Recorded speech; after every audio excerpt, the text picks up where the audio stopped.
and welcome to the Raising the Boy podcast. Once again, I am your host, Joan Salmon.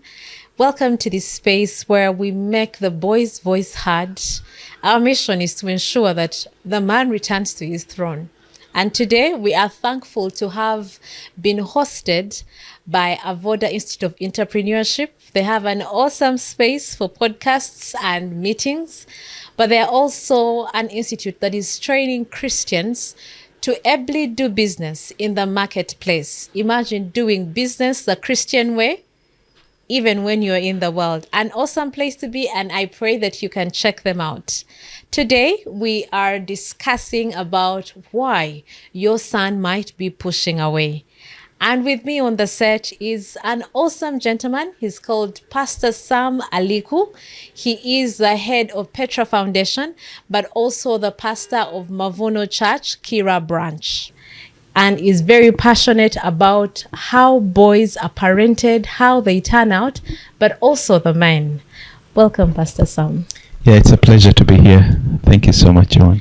We commend you for your work, the fact that you're putting out the very essential call to men to return to their place and to also be able to parent their sons well. Right. Not forgetting the mothers parenting boys.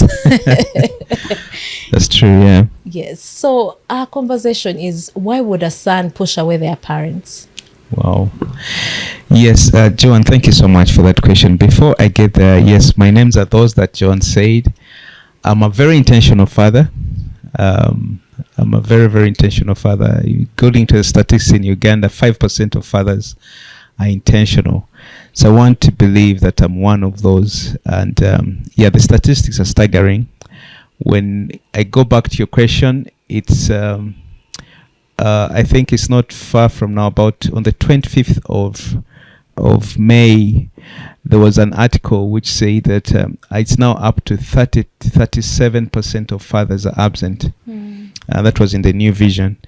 And 30% of households are led by women in Uganda. So you can imagine how broken the families are there. But yes, coming to your question, it takes us back to a place of understanding. First of all, it's the parent. Before the boy child, there is a parent. And so we need to go back to the parent because we can't go to the boy, jump to the boy before the parent. Yes. So as a parent, the first thing is, who are you? Are you healed? Are you at a better place? Because a bleeding parent bleeds on others they love. Yes. A bleeding father will bleed on his children and his wife. A bleeding mother will bleed on her children and also her the offspring she has around her. So it's very important to understand you yourself as a character, as a person. How are you? Are you okay? Psychology will tell us that most 90% of us have mental health issues. Why? Because it could be what you're going through as a couple. It could be at a workplace. A lot of things are happening in your lifetime, but yet you have to parent as well. And you have these boys who will be boys around you. So it's one of the things. So for me, it takes me back to the parent. And when we get to know as parents that we are at a better place, then it's very easy. And that's what we do at Petra Foundation. We run 10 curriculums tackling family 360 because for us, the organization is based on Matthew 16, where it says, where Jesus talks of Peter and says, on this church I'll build my rock. On this rock I'll build my church. And Petra is really rock. That's what it's all about. So for me, it's just about the parent. Where are you before you get to say, my son is running away from me, and or my children are running away from me? Where is the parent? So for me, it's that's the key thing. And also to just understand that boys are different from girls. But also for you, especially if I could just only talk to the parents, you as a father, you have to know that you're the son's first hero and your daughter's first love. Your sons are looking up to you as their hero. For the mother, I want to let you know that that young man, you're raising somebody's husband and somebody's father. So you need to raise him well. So those are very key thing and fundamental things. But yes, so if we get to understand that, Joanne, then you go back to the place of the foundation. Right. So it's very important for parents to understand this, because where are your values and what environment have you created at home? Joanne, that is very important before the kids or before the boys start running away from you. Yes. What are your values? What's the foundation of parenting that you have created? So foundation is very important. I'm a pastor, so you'll understand if I quote some scriptures. But yes, so there is a scripture which talks about in Psalms 11 verse 3, talks about if the foundations are broken, what shall the righteous do? And so it's very important for us to understand this, that if you're raising this son in an environment where everything is happening, things are falling apart, what can you do? And Jesus also talks about a foundation so much in Matthew 7:24. If you can read up to 27, it's a very interesting story that he says, if my children, if you can get this right, then if you can build not on sand but on the rock, then however much the winds will come and toss, there'll be a strong foundation. So children, when they are raised on a strong foundation, I think they are at a better place. So foundation is very important. The other thing, before I go a little deeper, Joanne, to have this conversation, why the boys run away or could be peeling away from you, is I'll be answering that question through how boys are raised in stages. If you get to know where your son is according to the age up to when he leaves home, it's a very, very important thing. But one thing that parents today we have, the challenge we have, is we have a mind block. What do I mean by mind block? Is the shift of generations. Because right now, Joanne, there are 7 generations. From the time 1900 up to now, there are 7 generations. And the first generation was called the greatest generation, which was people born from the 1900s. And then we had that was the great generation. We had the silent generation, people born from 1928. Then we have baby boomers born 1944. We have Generation X, where I fall, born from 1965 onwards. Then we have the millennials, who were born in 1981. Then we have the Gen Zs, the Generation Z, who are born in 1997 onwards. Then right now we are raising a generation called the Generation Alpha.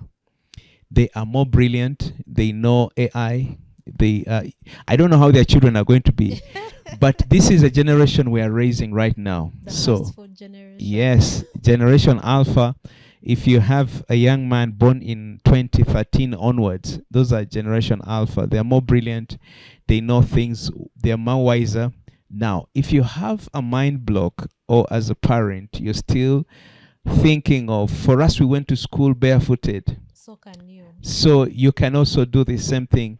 Why are you not appreciative? My friend, there's 2 different generations here. And so for me, it's if parents, we can have that mind shift and realize that we're raising a different generation, and just also adjust in quite a number of things. If you need training, we have so many parents who come and to Petra Foundation, like, my son is running away, what can I do?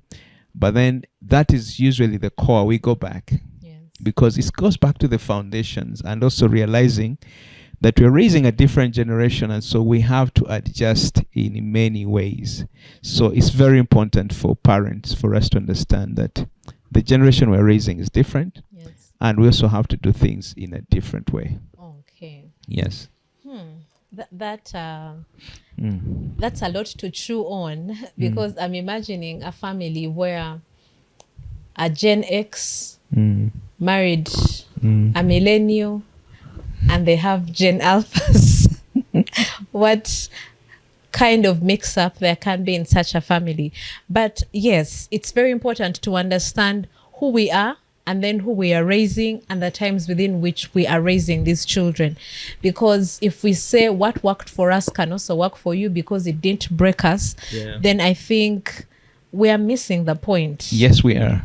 because we cannot expect that what worked for us will work for the current generation. I mean, if technology has gone through different phases, Right. and I would just say what comes at the top of mind is we are not doing surgeries the way we did them 10 years ago. Absolutely. So how do we think that we're going to parent the way we were parented? Yes. For instance, growing up, me as a Generation X, my mom, when she had visitors around, and you're also, walking all over, playing around, she just had an African mom's look, eye look, and all you needed to know is she has meant, let me go away, let me give them space. But now my son, is an alpha, he'll come and say, Daddy, why do you want me to go away? Or I'll look at him and say, you know what, you need to go away. But he won't. He'll just come and say, Daddy, why? Give me a reason. They are so engaging. And so if you're to go back to that concept of parenting, it won't work for a Gen Alpha. Yes. A Gen Alpha will be, they want you to explain to them, Daddy, why? Mommy, why? And so if you understand that and get hold of it, get the grip of that, when they are older, it's very easy. And so I want to catch yes. a bit there. When you talk about they want to know why. Yes. It becomes easy when you know who you're parenting. Absolutely. Because you're not parenting yourself. Of course. You're parenting this boy who is in an information overload age. Yes. But you want to do it the way they did it back then. Right. And then after some years, you're going to be asking, why is my son struggling with self-esteem? Yet you are the very reason as to why they are in that. Yes, that's why I told you when we went back to the parent, are you bleeding? And if you're bleeding, are you able to heal before you parent this generation? Because if you're not at a place of parenting from a place of security, then definitely you're going to. I personally, as I parent my children, like I told you, I'm very intentional. I'm there when they're born. I cut their codes. I homeschool them. I'm the first to carry them from the doctor's hands. I homeschool them. I date them. Very intentional. But yet, even with my intentionality, there are some things we're still struggling with. I find myself, the wounds I carried from my childhood, at times it bleeds on them. And so, but the key thing there is being self-aware. Self-awareness has helped me even as I walk with my children. And so I have one who's going to university soon. I'm a father of 4. I have 6 children because I adopted 2 more children. So one is dating to get married. Another one is going to university. Another one is almost crossing to go to university as well. Yeah, but you realize that even as we have these conversations, some of them tell you, but Daddy, that was your generation. Yeah, this is a different generation. And so it's a place of how do you find the middle ground? Because at the end of the day, you have to impact a generation after you and also get to know how to work with them. So it's a very interesting space. How do they peel away from us as parents? And I think that was your question. Yes, it was. Yeah. I think it comes from the things I've just made mention of. The foundation, then you as the parent, if you're not yet healed. But to help you understand this as a parent who's out there, it could be a mother, it could be a father. Like I said, if you're a dad, you're the son's first hero. He looks up to you. If you're a mom, please, you're raising somebody's husband, and you need to raise him well. But to understand the formation years from 0 to 7, those are the key years that you're going to raise your son to be what you want him. And if you got it right in those 7 years, you've done so well. If you haven't done those 7 years to ground him to be the man you want to be, it's not too late. You can still pull down your ego if you're a man here, or you can still adjust some things and be at a place of, one mom was telling me of her son who said, I didn't know parents apologize as well. Yeah, but it's a very good space. When I date my children, I apologize. I always ask them, how have I hurt you? And what do you want me to do? And how can we do life together better? So it's very important for us to understand that. But from the age of 0 to 4, we write in the books that we have written, Christine and I. There's the current 2 copies here. One is called Mothers Raising Sons. This is for mothers. We reach out to the boy child through the mother. And so we have written this one. It's a 10 weeks program. And then we have written one for fathers. It's called 5-Star Dad as well. It's also a 10 weeks program. It's rebuilding foundations. And this, the mantra here is your son's first hero, your daughter's first love. And also for the moms, even as I said, the mantra on this is that you're raising someone's husband and someone's father. Raise him well. That's the mantra for that. So these are key things that we need to understand, that even as we write in those books, there are stages that a boy goes through. And if you grasp these stages, then it helps you to better a man that he will not peel away from you. I could go a little bit into the details why they always go away, but for you to understand the stages, one of them is an explorer. 0 to 4, that young man is an explorer. He needs consistency, open space, boundaries. Let him understand. He's still a toddler, but he needs to understand the boundaries. The second stage is a lover. He is tender, that is 5 to 8. Now, this one, you must have boundaries, just like any other young man. You must have boundaries. And so he needs to be reprieved, needs a relationship, he needs a routine and regulation. If you don't have the things, these are things that are going to happen later in life, that you'll see them happening and you're wondering, where did I get it wrong? Because he's tender, obedient, and attached to his parents. So that's the security you have. He's attached to you, so you can be able to mold him, to make him what you want. Yes, so it's a very good, that's a lover. He's so attached to mommy and daddy, and in the age 5, he doesn't want anyone else apart from mommy and daddy and maybe the house help. So you can use that to explore and be able to guide him, nurture him, and also embed your values, because your home values are very important. These are things that will help you if you have foundational values. Then the child, if they're trying to play around and maybe they want to go and test drugs and whatever, you always remind them, and this is what I always talk with my teenagers, what are our home values? They know our values. And one of them is integrity, that we do the right thing when no one is watching. So the third stage is 9 to 12, which is the individual. This one needs supervision, involvement, and outlets. You need to buy a bike for this guy. Let him go and ride his bike in the neighborhood, come back sweating, because he has energy. And so he needs to take it out. Yes, so that's the individual. Then we have stage 4, we have the wanderer. Now 13 to 17. Now these ones are the wanderers are very interesting characters. They are trying to adventure. Now they'll do all sorts of things. Now for the parents who even have, if I can go a little deeper, for those who have house helps who are younger and you're leaving a 17-year-old at home, those are low-hanging fruits for them to adventure sexually. You have to monitor them. A wanderer, 13 to 17, you have to monitor their gadgets if you have given them phones, because at this stage, pornography, masturbation, these are things that they are adventuring in. These are experiencing psychological chaos, because remember, chemical reactions are happening in their body. Yes, so a lot of things are happening in their body. They're trying to discover themselves.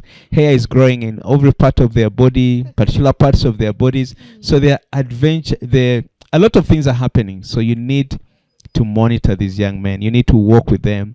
And some of us as parents who are so busy, I think I'll come to that, the reason why. one of the reasons why we are so we're saying our children are running away from us. They they are not connecting. It's because of these some of these reasons. But if you get to understand the stage he's in, it's one of the things that are very easy. So the wanderer, they're experiencing so many things. It's like firewood is dry firewood. Yes, dry firewood is happening in their bodies, is burning in their bodies. They are finding out so many things. This is where the mood swings are. They are banging doors. Also here you need an outlet. Let them go and play basketball. Let them play football. Let them sweat.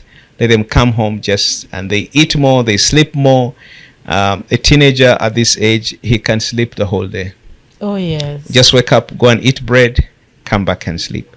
So you need to understand them at this age. They need your voices. They need outlets. Let them go and play and swim and do whatever it is. Then they need your understanding, because you raise this young man so well, but when he reaches this stage, they're testing everything they want. They're adventuring. So you need to understand a wanderer. So they need your voice. They need other voices. Please call that auntie, call that uncle who can just speak to your teenager. Because for you, your voice, they're like, there she comes again. There he comes again. Voice. And they also give you a name. They'll give you, I've had so many names. Yes. Yeah. The police officer is there. They'll call you manager. They'll call you, and they can even talk about you while you're seated there. But calling that uncle, calling that auntie, calling that mentor, and another voice to speak into what they are. Because at that time, you're not the cool mom, you're not the cool dad. Yeah. The neighbor's dad and others is the cool one. They are better than you. So they understand them better. They are cool. For you, dad, you're not cool. And so it's very important for you to understand them. I think the last stage is the warrior. That's 18 to 22. But for the wanderer, before I get to the warrior, you need to understand them and also have boundaries for them. If you don't have boundaries, that's when they'll say, I went for a birthday, I forgot to come home, I slept over. So you need to have boundaries and consequences. Okay. This will help put them in the boundaries. And also be quite a liberal parent. Now for me, what I do is I drop and wait and pick them after the birthdays. It's one of those things that you may just have to do. Adjust. So the warrior is 18 to 22 now. This is he's finishing adolescence as a young man, and for the boys, the adolescence ends at 23 to 24. For the girls, it's interesting that it ends earlier. So the warrior needs training, grounds and freedom, patience, and he needs transitional parenting. Now here you're releasing him to go to university. And I always tell parents, we write in another book we have written with Christine. By God's grace, we have written 10 curriculums. And so one of the curriculums we've written is called Pursuit of Purity, where we tell parents through these stages, especially from the wanderer to a warrior, here is where you say, are you dating? I've seen parents who celebrate when the boy comes and says, Mommy, I have a girlfriend. And they're like, oh, thank God. It's not, no, not finally, but thank God it's not another boy. Oh, yes. Oh, yeah, in the current state. Yes. In the state we're in today, boys are attracted to boys, girls are attracted to girls. And these are things we used to see very far. But right now, they're under our noses. So that's the first place to start. It says he's interested in opposite sex, celebrate. The second thing is, especially for a warrior, now the fact that they're going to university,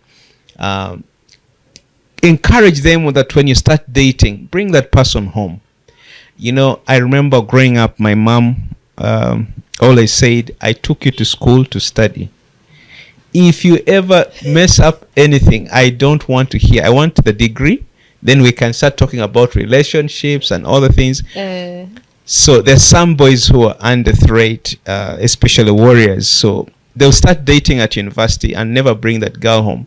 But as a parent, now that's where they're peeling away. They're running away from you because of your character, because of your personality, because of the rigidity and all other things. So it's a place of how do you embrace another generation as your parent, and also still be at a place of accepting what's happening, and also be liberal and say, look, bring that girl home, let us have dinner with her and prepare. Say, what is her name? We would like to meet her. Let her come home, prepare the dinner, prepare the lunch, get to talk with your son and say, we want to know more about. And that's how you can get to know the name of the girl, and, you know, be as open-minded as you can. Because if you don't, they'll still go ahead and date. They'll still go and, you know, who knows, maybe there'll be some situations or cohabiting, and name it. But if you allow them into your space as a parent, that's where the maturity, the growth is. Because as parents, because of our generations, how we were raised, some of us are so rigid that alphas don't understand us, Gen Zs don't understand us, some millennials, some parents who have millennials, they don't understand them. And so now, like me at Generation X, how do I understand these people? And so for me, it has taken me a place of adjusting, learning and relearning some things. Why? Because it's a totally different generation that we are raising as parents. Yes. So a parent out there who's saying my son is peeling away, is running away from me, it's a place of you understanding how do you adjust. What are your foundations? What are your values, family values? Have you instilled your family values into your children? Now, even as we teach these things that we have shared about in the book, there's the practical bits of it. We ask parents to put their family vision, mission, values, and what they stand for as a family on the wall in the sitting room, that your children get to know, actually, this is what we stand for as a family. And as a man out there, you must be visionary, because you're the anchor to the family. Where are you taking your family? And so if you have a family vision, it's where actually all the things play in, and you get to anchor your children to the right direction. So John, for me, I think if a parent has a stable foundation, or a parent is healed in the first place, you get to know, I have wounds, I've dealt with them. You have a family foundation and values that you uphold, that your children are supposed to be anchored to.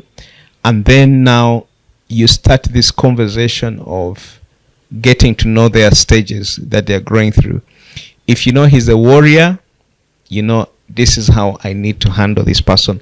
If you know he's a wanderer or an individual, then you get to know, is he a lover?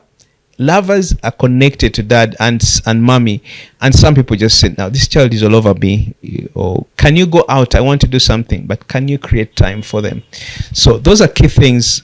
But the formational years are very important. I would say from 0 to 8, those are very important years. It's what you give reference to, because the child will have they would have embedded into this child's life and all these things. So for me, that is, I think, the key thing, in my opinion. The thread that I hear in all this Yes. is boundaries. Right. After we have healed, set the values, then we have to set the boundaries. Absolutely. And they should be age sensitive. Right. Yes. So that we can be able to cater for the boy as he goes along the way. Right. But also the other thing that I see is, if you don't know who you're parenting, you are bound to fail. Right. Because when a boy is a lover, he will say yes to everything, do everything mommy and daddy has said. But then when now he becomes an individual, he's trying to find himself, and you still expect him to be a lover, you're going to clash.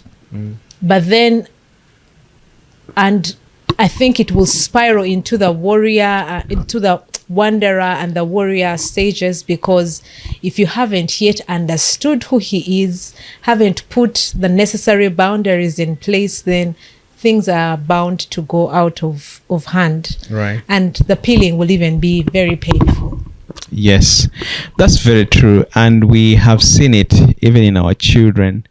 I'll give an example. Our first daughter was born in the UK, and parenting there was quite different. Yes. The terrain of parenting is totally different. Our other children were born as we did mission work. We came back from Europe, went to Nairobi to do still church planting. We have been all over the place. We went also to Ethiopia to church plant, and that's why we chose to homeschool our children. But along the way, you realize that some of them have, some of our children, because of ministry, because of the mission work we were on, they always give reference and say, but you never told us that. And so we had to go back to a place of, guys, this is our family values.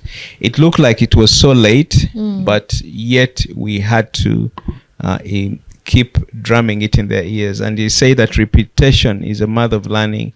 The more you keep repeating yourself and say, guys, this is who we are, this is our foundation, it stands out. So I would encourage parents out there, if you feel your children are peeling away, they're running away from you, it's never too late. You can still walk with them to the right direction, but it comes from a place of understanding them, adjusting, learning and unlearning, and also don't let the system raise your child.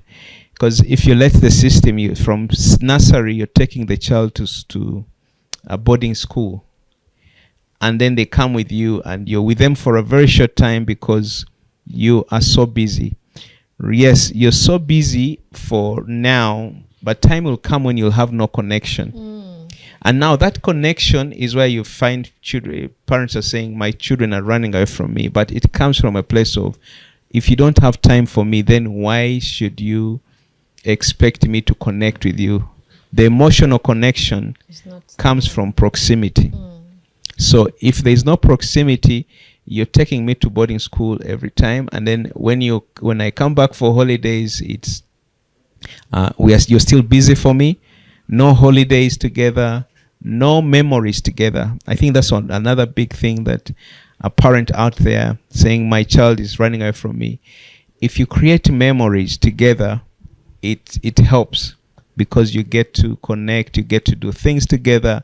These are memories like holidays that you need to create, and this builds up to the connection as well, so that in those moments of I want to go away, there is always a memory to reflect on, in my opinion.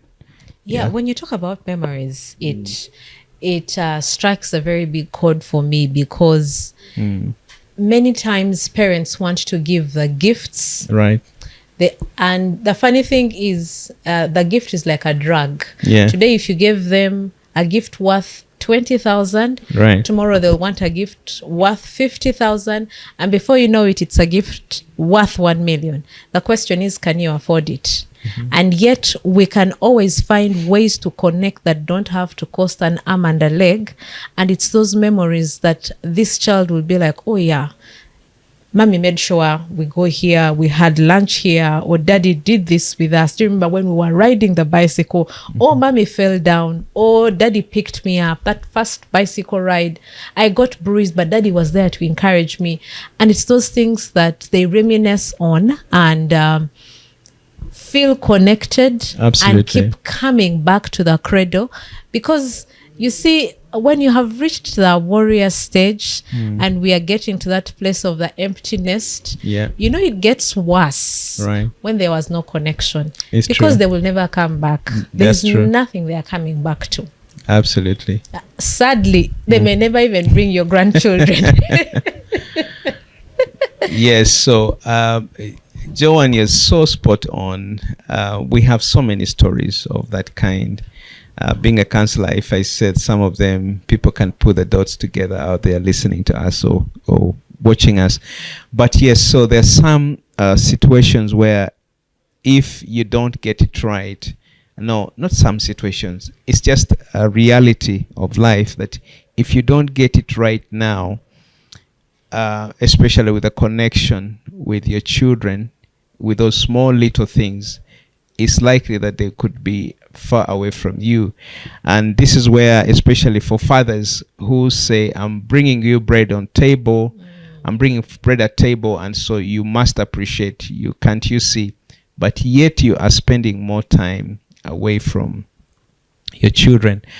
I would encourage you to balance. There's a rule which is we call the 80-20 rule, where some parents, it applies in marriage as well, but also in parenting, where you're looking at the 80% of your time out and only 20% at home. With time, if it flips, when maybe on an empty nest, it flips only at an empty nest, you find that you'll spend more 80% of your time at home, and also most likely on an empty nest, and 20% of the time out there. But yet, if you didn't utilize the 80% when your children are still around, and now you flipped it, it's 80% of the time you are alone at home, and no one is calling you to say, Daddy, I'm passing by, Mommy, I'm passing by, I'm coming to see you guys. It's because you missed out on the 80% when it was prime. Yes. And now it's past that time, and you can't expect what you didn't do in the 80% when you needed to do it to happen when it is now 20%. So it's very important for us to understand this key thing, that we need to balance as parents. If you balance the time with your children, it's going to help for you to connect. And when you connect with them, there are likely chances that first of all, you'll be their first friend. Yeah, and I think this is where the jigs of the matter is, Joanne. Many parents, we talk at our children, Yes. and not with our children. Mm-hmm. So when you talk at them, that's why they give us names. They call us Ame Commander, they call us CDF, name it. Why? Because we are so... we talk at them, not with them. Because when you talk at them, then they're like, for you, you're up there, you never made mistakes, you're okay. But when you talk with them and say, look, at your age, I also struggled with this. At your age, I also went through this. And share those memorable stories of your past with them. They connect, they resonate with the kind of person who's guiding them, leading them. But if you are shielded and then you just tell them what to do, then it becomes a challenge as well. So you need to talk with your children and not at them, because that helps a lot with a connection, and in the long run, they are not running away. So when you talk about the bit of talk at, and then the child sees you as you're up there, they are down here, I'm reminded of the fact that many of us parents want to show our children that we are polished. We don't have any problem. So if a child comes home and maybe they failed at their math, you're like, how can you fail? For us, we are doing very well. The only problem is when that child lands at that paper and there was a 29%. Number one, the trust is broken. They can never believe anything you say from then on. But then also, it makes it impossible for you as a parent to ever have room for failure, because you've shown them that you have it all collected, there is no problem. And so anytime you crack, it would mean that you have failed. There is something wrong with you. Yet the whole purpose is to do life together and show this child that there is room for error, and when you err, you correct yourself, pick yourself up, apologize, see how to make amends, basically be human and humane.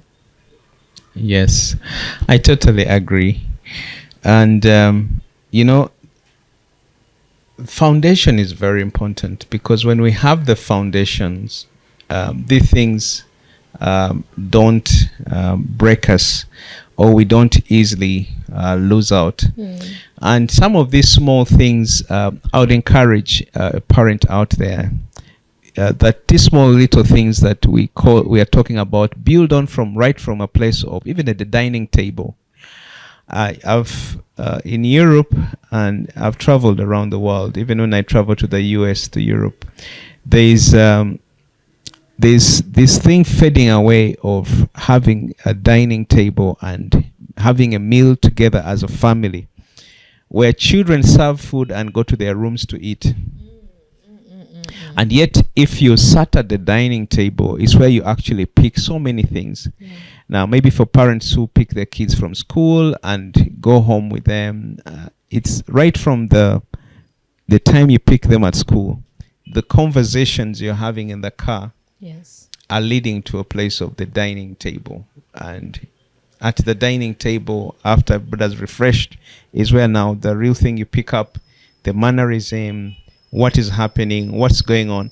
And also for parents to understand that you need to ask an open-ended question, not a closed question, because closed questions always will give you the answer you want to hear. But open-ended questions, the child gets to open up. Did you make friends today? And what is the name of your friend? And how did it go? Or how did it go today with school and everything?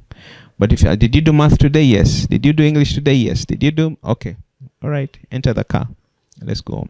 But if you have an open-ended questions, you get to connect more. And these are some of the things that parents can as well pick on. But having a place of a dining table, memorable things together, and not talking at them but with them, being vulnerable as a parent as well, not to the extreme of crying before your children, but being vulnerable. These are very important aspects in connecting, so that these young people don't run away from you. It's very, very important. Yes, very true. Yes, but on foundation, I wanted to just read a scripture here in 2 Timothy chapter 2 from verse 20. I'll read from 19. It says, nevertheless, the solid foundation of God stands, having this seal. And this is the seal, it's in quotes. The Lord knows those who are his, and let everyone who names the name of Jesus Christ depart from iniquity. What he's talking about here is the foundation is having, I think for me, Joanne, everything we are talking of is hinged on the moral fiber at home. Yes. And that moral fiber is anchored on God. Because if your children are founded on the word of God, and they know that as Christians, as believers, this is maybe on the family altar. Yes, besides the dining table, the other thing where you can bond with your children so they don't peel away, run away from you, is the family altar. Now, somebody could be watching and saying, I'm a single mom, I'm a single dad. How do I do that? It's a very simple thing. This is how we do it at home. Okay. My youngest son is 10 years, Caleb, but he leads us as well. We just ask, Mommy, what was your high? What was your low? What can we pray for you? And it's very interesting as parents also being vulnerable before the children and saying, look, today was a hard day. I'm trusting God for finances or for your school fees. And so I want you to pray for me for that. But today I also had a bad day. Me and my colleague, we didn't get along today. And so the children are like, oh, so also the things happen to our parents. So there's a connection there. So for me, just like Timothy says here, the foundation being anchored on Jesus Christ in your home as a family altar is also something that is solid that you can base on. And these are things that you can always go back and say, my daughter, my son, remember we trust God in everything, because even when the things are so hard for them, they're running away from home because of XYZ, is still a reflection of what our family values stand for. Maybe Jesus Christ is the center of everything. Are you putting God before everything? Which reminds me of the story I usually share when David meets Goliath in life, where these teenagers are going to meet Goliaths in their lives. Our children are going to meet Goliaths in their life. But David comes to meet Goliath even as a teenager. The Bible says he was about 17 years. And he says, I come to you in the name of the Lord. Yes. So our children need to also learn and understand that whichever challenges they come, even as they're facing the things, they should bring God number one in these things. So if we teach them these things, some of the things, then they will not be able to just say, you're not providing at home, you're not doing this, me, I'm going to another family. We have such situations where boys are hanging out, and then we have boys also who children who are so privileged that they have some apartments. When they come for holidays, daddy and mommy who are on holiday as well, they say, go and stay in the apartment in location X in Kampala. And that child has access to an apartment. They can invite friends. They can party in that apartment and name it. But if they have grounded values, then they know, even if I went to that apartment, they're taking drugs, they're doing all these things, I'll not be part of that. So value system is also very important in this aspect. When as a boy becomes, or as he's turning to teenagehood, they start becoming a bit private, and mommy, you're being too much, daddy, you're being too much. But I feel like there is more to than what meets the eye. Why do you think a boy would start pushing their parent away at that age? And sometimes they're not pushing you away because they want you to go away. Developmentally, there's a stage where a boy will want to push you away, but they're trying to identify of, can you still tolerate me with my mess? It's too much to ask. Sometimes they want to be perfect because, a perfect son is a good son and all that. So the moment they realize there's something going wrong in their life, or they have done something wrong, and they anticipate you might find out, they start to create the gap. But they're not creating the gap because they don't want you there. In their mind, they're like, okay, I know I'm doing something wrong, but can you tolerate me? Can you show me that even when I have chosen to start dating, you are still there to guide me out of the process? Now, when you said dating, define wrong. Now, for example, a 13-year-old coming and telling you they have a girlfriend. They're in senior one. Okay. Now, that is where a boy who has started, maybe to some extent, hanging out with the wrong company. He may not be doing what they're doing, but he's hanging out with the wrong company.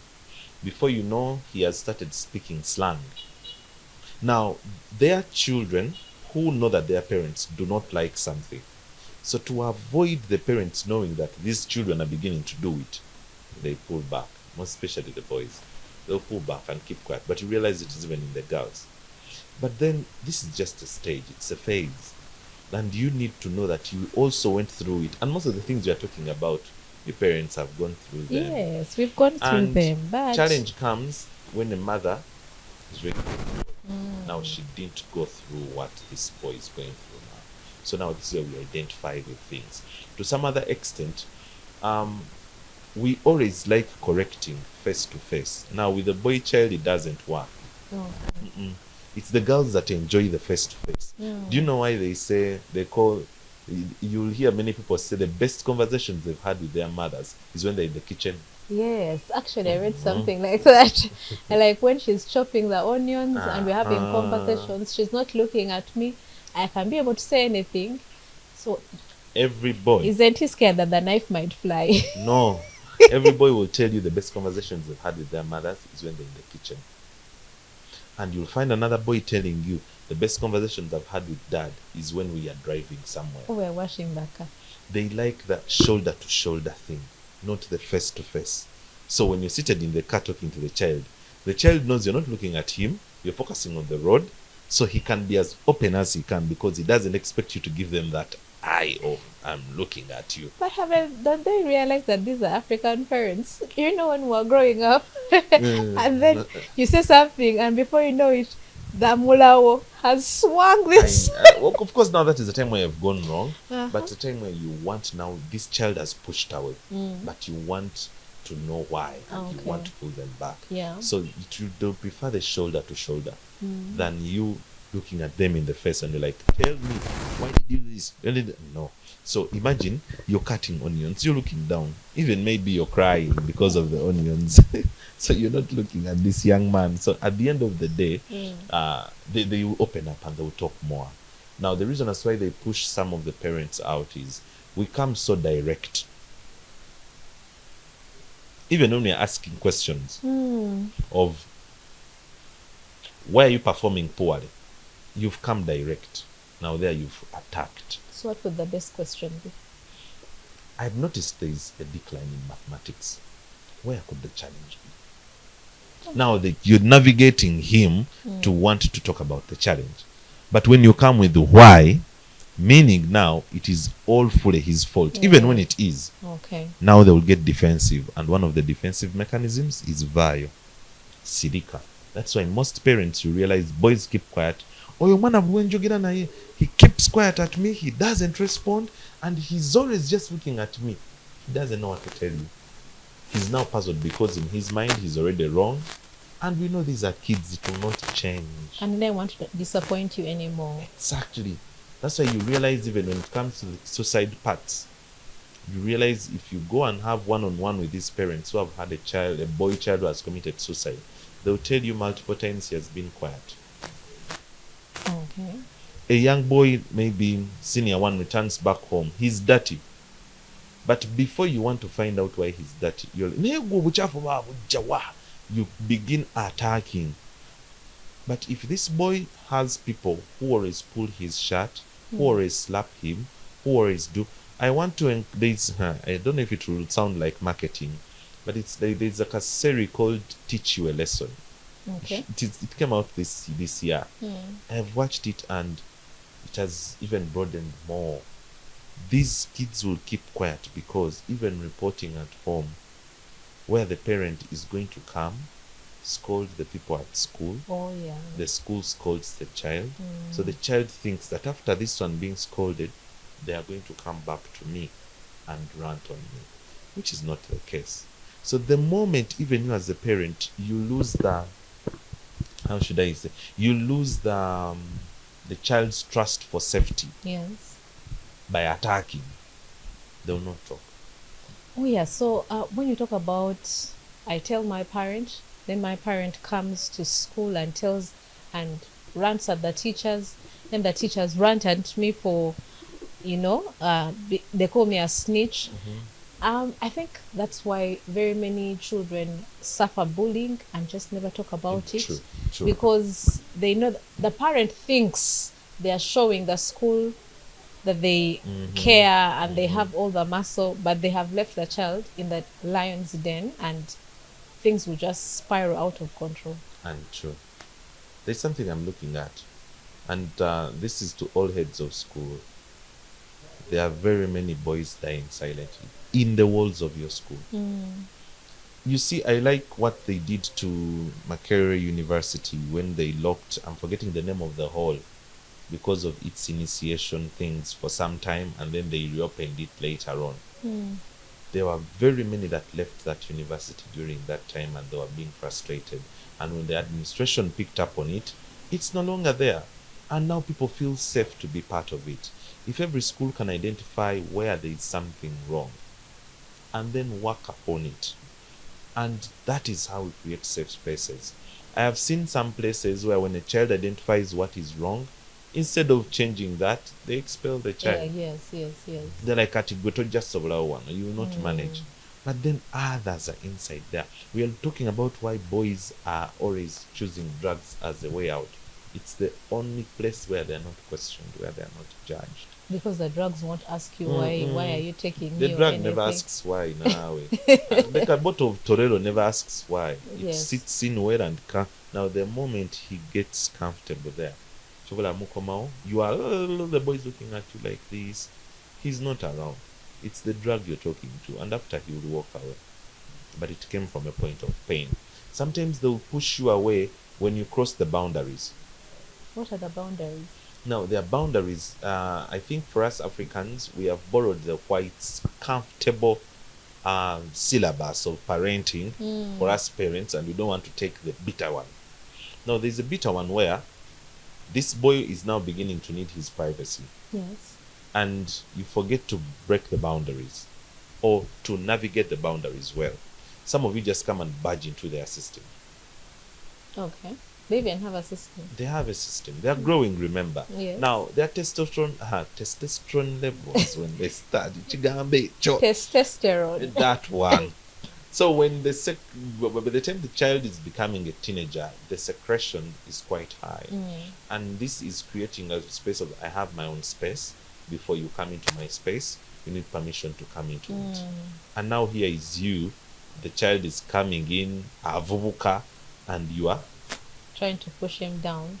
even how we call them. We need to remember that there is a time where you're going to have to attach respect to your child when calling them. Si bineno byetu very gwechino.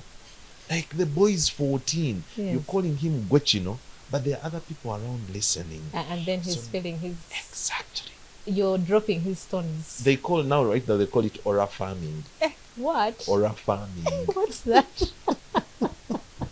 So you're dropping all the aura they have Oh. by just, gwechino. The kid is like, Ah. how do you call me like that? So now you've crossed the boundary, and the next thing is for me to make sure you don't cross it again, I block you out. Yes. And now that's when things come in. But however, you need to know that for you to get into their spaces, come with warmth. But only for when a child is disobedient, that now we need to come in rough. Now, what I'm sharing with you today, parents, I'm not saying you should be very soft on the boys. No. But come in tactical. No, there are some things that need you to come.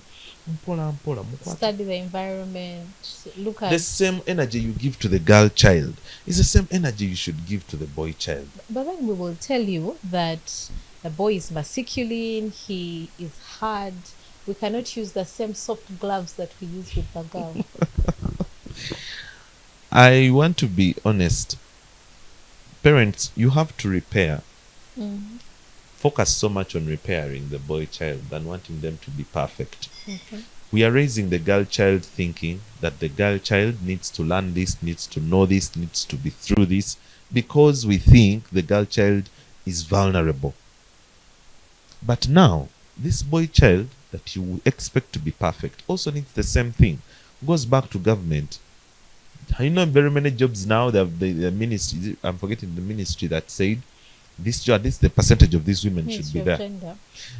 This, like everything, even on mentioning, I'll give you right now, most boys are frustrated that know these laws in school. Yes. They're like, but why isn't the government also catering for us as the boys? So at the end of the day, they feel like no one is looking out for them. And that is why they talk now, and I appreciate you coming up with it. They talk the moment they start hearing that, okay, now we are being seen, we are being heard, and even at home, my father, my mother sees me before they see my sisters or they see my brothers. There are some parents, you only have boys. But always, when a girl visits around, that's when a child understands that indeed there is true parental love. Yeah, because they see the girl being showered with all this love, Exactly. even when they are actually not of the family. So you're not raising dogs. You're not raising cows. You're not raising animals. You're raising children. Yes. They need the love. So let's repair. There are some times where they're going to go wrong. They're going to come in aggressive. Hold them. Yes. Like, hi. So that you did is not right, but we can do it this way. But when you come in aggressive, I've seen parents who go to work with their children. Now the child will push you away when you have less time for them. There are parents I know that work abroad and their children are in boarding schools, but they have face time with their children. Now that helps them know that even when mom is 1,000 miles away, She thinks about me. she calls in and we talk, we connect. Parents, the male parents, you might have been brought up in a space where you were made to feel like you are not enough, you are made to feel like you are not doing enough, or you did not get parental love, your dad didn't love you, your uncle, whoever brought you up. But it's not the same way to raise this young man now. When you give this young man the time, and not all the time, you can spare like a day in a fortnight or a day in a month, and it's all about him. Help them, shape them. By the moment they feel that, hey, I am seen, I am hurt by my parent, I do wrong, but I am repaired, I am not just only punished. You see? So, like the other thing I mentioned before, connect before you correct. First connect. I keep telling people that every child, be it girl or boy, connection is their food. And I get the feeling that they feel that I am saying it too much. But imagine, as an employee, your boss is always telling you, do this, do that, do this, do this. But the employer doesn't sit down to find out, why are we at this place? Will you ever serve? No, of course It, not. it becomes impossible because they're like, he didn't even understand that my child is sick. He didn't even understand that the rent is overdue 4 months. But how will that employer know if they haven't connected with you? True. So even with our children, Exactly. it's the same thing that works through. And not all boys are not being taken care of. Look at, why is the boy to your friend looking more presentable than you Than was? yours. You go and pick lessons. Mugende musome. I called upon parents. We have sessions where you can come and we teach you how to manage these things. But some of them, you parents are bleeding on your children, but it's not your children that cut you. Yes. It's your parents that cut you, and now you're bleeding on your children. So first, seal your wounds. Deal with your wounds. Heal. Because this child is informed. The current generation is informed. They can see through you.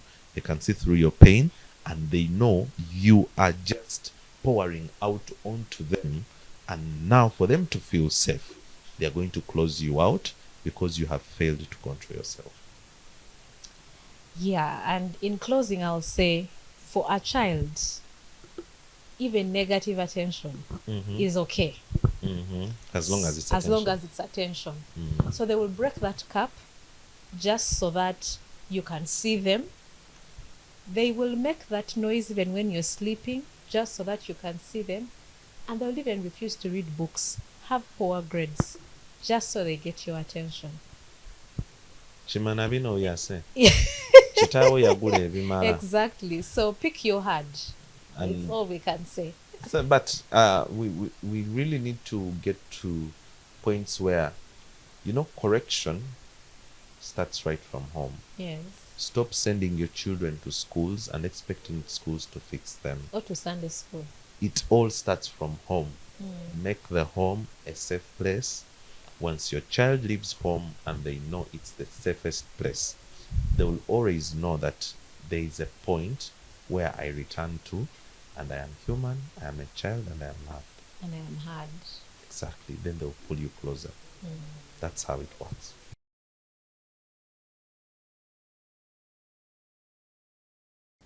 Yeah. Okay. So we just talked to a counselor, and he talked about red flags of children peeling away, which one would be not being understood and then also being pressured. How have you helped your sons to ensure that everything that you give them is according to what they can take on at that time? And have there been instances where you felt like they were getting a bit cold towards you, and what did you do about it? Hey, these are some. It's like one of the passwords of teenagers. They will always push boundaries. They will always feel you didn't understand me, but then it takes me back again to being raised in another generation, and also you're raising another generation. Yeah, it has taken me places of compromising quite a number of times, where even my peers would think, are you running mad? Are you going to allow them push you to that level?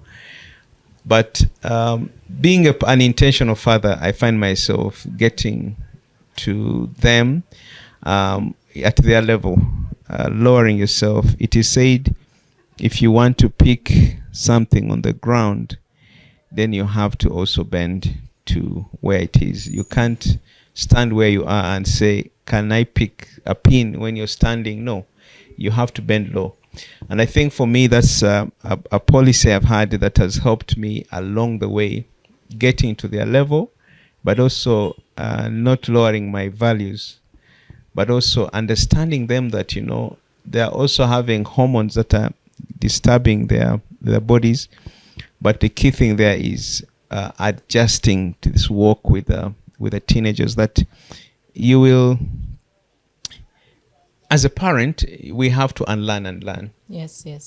I think that's, for me, that is the bottom line.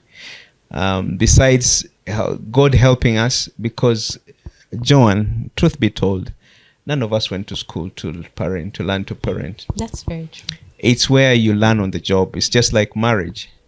It's a school of learning. You get married to this person and you think, when we were dating, the things I didn't see them. But when you're under the same roof, then you realize, oh, so this is what it is. And It's a covenant. It's not a contract that you're going to jump out of. So are our children. And the children, Joan, are a reflection of us. That's another thing that parents need to understand, that your child is a reflection of you. Joan, when I meet your children, they're a reflection of you. How you've raised them, how you whatever values you impress in them. You'll not say, they behave like this, they've got these manners from school, and I'm like, For me, I know these are Joan's children, and this is the reflection of Joan. Yeah. Oh, okay. As we wrap it up, what would you tell that parent who feels like they have failed? We've already said that how the child turns out is a reflection of how they have been parented. In short, a reflection of the values, a reflection on what has worked, what hasn't worked. But what would you tell that parent who feels like their child is a gone case? Like, I talk to them and it seems like I'm talking to a brick wall. I think take it to the cross. It's a good place to start. God changes hearts. The Bible tells us that the heart of men or kings are in God's hands. He turns them wherever he pleases. It's a good place to start. Pray. God answers prayers. Number 2, involve other voices to your child, because that's why we have at Petra Foundation, we have the Boys to Men boot camp. We take the boys away for 1 week, and usually the responses or the results we have got from parents who have brought their boys in the last decade or so, they always said, what did you do? There was a difference. There was a shift, because they've had another voice speaking to the same thing that mommy and daddy are telling him, but in a different voice or different way. It changes things. Honor, respect. These are some of the things that Gen Zs and Generation Alpha feel, I'm doing my part. You also do your part. And for us, it was a given. Yeah. Growing up as millennials, as Generation X, it was a given. This generation, they demand it. So it's a place of take it to God, involve other voices, especially voices of the same value like you hold, because you can take them to different voices where they are telling them other things. That's also very important. Get them a mentor. Mentorship is very important. The key thing, you can talk to the mentor and then just say, go and talk to them as well. But this is what are my expectations. This is what I want.